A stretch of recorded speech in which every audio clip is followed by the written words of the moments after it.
দুর্গাপূজার সময় ঘনিয়ে এলেই ওপার বাংলার বাজার ছেয়ে যেত পদ্মার ইলিশে। কলকাতার সিংহভাগ রান্নাঘর থেকে ভেসে আসত সরিষা ইলিশের সুবাস। তবে এবার তেমনটা হয়তো আর হয়ে উঠবে না। সম্প্রতি বাংলাদেশের সাধারণ মানুষ যেন কম দামে ইলিশ খেতে পারেন, সেজন্য ভারতে সুস্বাদু এই মাছ রপ্তানিতে নিষেধাজ্ঞা জারি করেছেন নোবেল বিজয়ী ডক্টর মোহাম্মদ ইউনূসের নেতৃত্বাধীন অন্তর্বর্তীকালীন সরকার।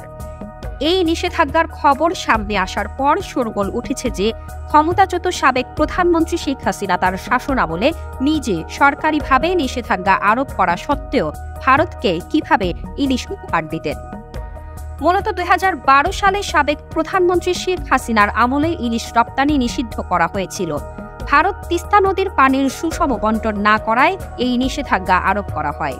কিন্তু নয়াদিল্লি তিস্তার পানির সুরাহা না করলেও নিজ উদ্যোগে দুর্গাপূজা, পহেলা বৈশাখ এবং জামাই ষষ্ঠীর সময় পশ্চিমবঙ্গে ইলিশ পাঠাতেন ভারতের পরম বন্ধু শেখ হাসিনা।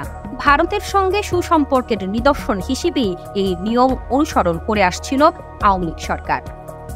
এরপর ২০২২ সালে আনুষ্ঠানিকভাবে ইলিশ রপ্তানির উপর নিষেধাজ্ঞা তুলে নেওয়া হয়। পরবর্তীতে ২০২৩ সালের ২১ অক্টোবর ৯টি ট্রাকে করে ৪৫ টন ইলিশ পশ্চিমবঙ্গে যায়। ওই সময় ৭৯টি মৎস্য রপ্তানিকারক প্রতিষ্ঠানকে ভারতে ৩,৯৫০ টন ইলিশ রপ্তানির অনুমোদন দেওয়া হয়। তবে নতুন সরকার যেহেতু রপ্তানিতে পুনরায় নিষেধাজ্ঞা দিয়েছে, সে কারণে এবার পশ্চিমবঙ্গে দুর্গাপূজার সময় ইলিশের দাম বাড়তে পারে বলে জানিয়েছে ভারতীয় সংবাদ মাধ্যম ইন্ডিয়া টুডে।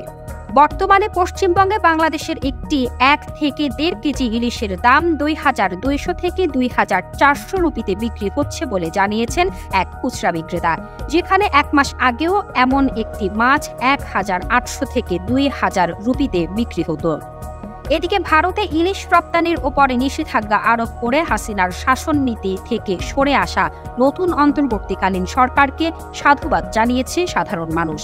ভারতে ইলিশ রপ্তানির বিষয়ে বাংলাদেশের মৎস্য ও প্রাণী সম্পদ মন্ত্রণালয়ের উপদেষ্টা ফরিদা আক্তার জানান, দেশের মানুষের জন্য পর্যাপ্ত সরবরাহ নিশ্চিত করতে সরকার এই নিষেধাজ্ঞা জারি করেছে।